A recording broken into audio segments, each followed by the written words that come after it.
Sisekulona lolu daba njengamanje Sixhumana noNgoti wezomthetho Dr. Nthabiseng Dubazana ukubheka kafushane izindlela zomthetho umndeni ongazithatha ukuya phambili. Sikubingelele ohlelweni Dr. Nthabiseng. Sawubona baba, ngiyabonga. Ekugcineni umndeni usulutholile iqiniso ngokunyamalala kwendodana yabo. Yiziphi inyathelo zomthetho olomndeni ongazithathela ukuze ke bathole ubulungiswa? Siqala bamele bakhulume namaphoyisa bazoqala ukuthi kahle kahle what happened ukuthi isidumbu somntana wabo sivele lapha correctional services.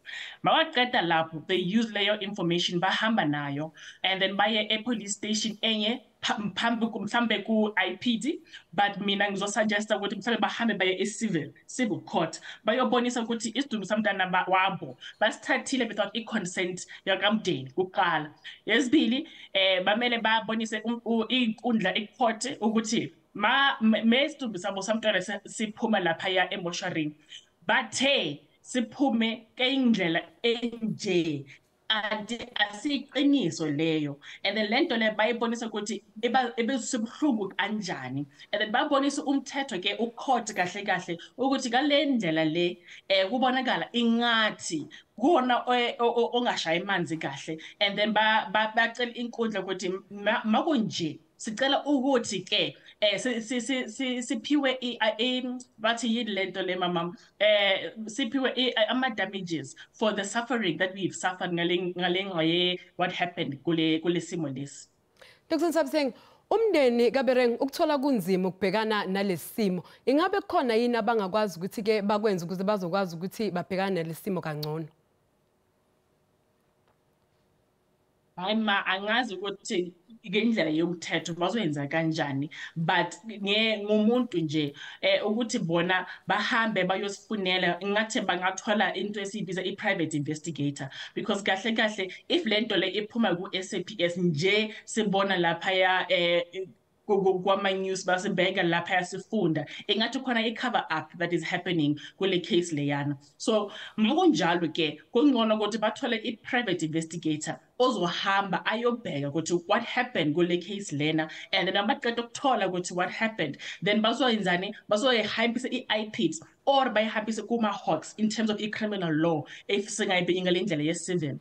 And then mabafika kule ndaba ye-criminal law bazothola ukuthi ubani oyenze 1 2 3 4 ukuthi umntana wabo asithola ashonele lapha ya correctional services, and then as a result of leyo investigation umuntu who is responsible nama accessories wakhona bangatholakala ukuthi bayengena lapha enkundle bafumane bathole ukuthi banecala, and then after that bazothola i-sentence inga-range between 3 years depending ukuthi i-charge izoba yini, or ingathola ukuthi 15 to 25 years depending like I said ukuthi i-charge ebazobhekwa iyini kahle kahle. Njengoba usuchazile ukuthi umndeni kufanele wenze njani noma ulandele imuphi umgudu ukuze uzokwazi ukuthi ekugcineni uthole ubulungiswa, obani okungenzeka babhekane nengalo yomthetho kulolu daba?